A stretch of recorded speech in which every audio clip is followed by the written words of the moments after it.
Tamara Spinella, je suis la secrétaire générale de la conférence des villes de l'Atlantique et je suis là pour parler un peu de ce que c'est cette association des villes européennes et un projet qui nous tient à cœur, que c'est She4Sea, Elle pour la mer.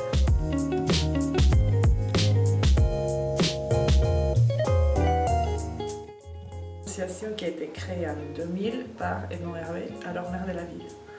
Et il l'a créée parce que l'élargissement de l'Union européenne allait venir dans les 2 ans suivants et l'Ouest s'est retrouvé un peu plus à l'Ouest, géographiquement et politiquement. Donc il a demandé à d'autres villes comme Cork, etc. à l'époque, ou Lisbonne, de rejoindre un réseau afin d'épaissir auprès de l'Union européenne.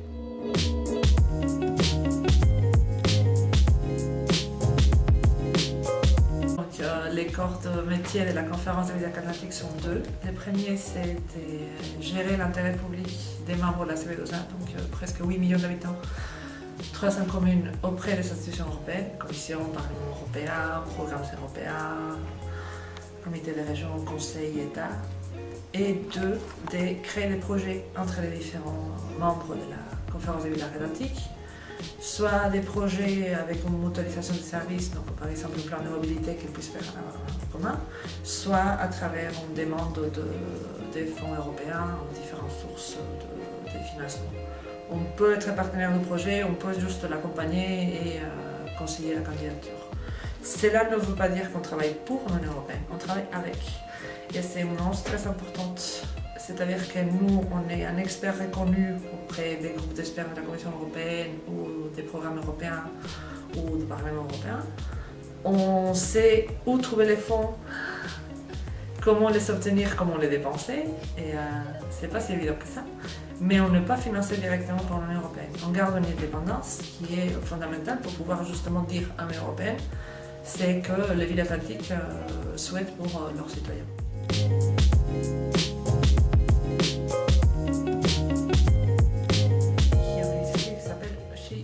Elle pour la mer. L'initiative elle est née en 2016 parce que je me retrouve dans une réunion des projets européens et pour la première fois depuis 1998 en campagne. Et on n'est que des femmes autour de la table en train de parler de comment inciter les enfants à aller à la mer, tant en tant que touriste ou en tant que métier ou en tant que sportif. Et voilà, c'est la première fois qu'il y a que des femmes. Il y avait un homme et il n'est même pas resté la moitié de la matinée. Et je commence à me rappeler aussi de la campagne d'Emma Thompson, He4She. Et je commence à tourner dans ma tête She for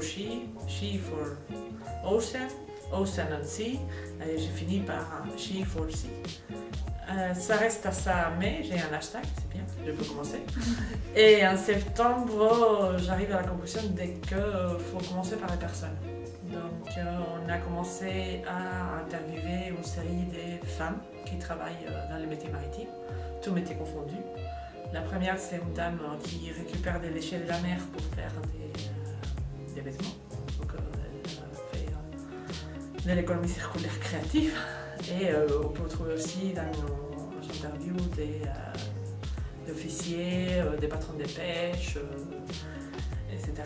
Donc aujourd'hui, on est à le stade de trouver toute initiative qui est en arc atlantique pour voir d'où on part et quels sont vraiment les besoins autour de She4Sea et des femmes et des emplois en mer.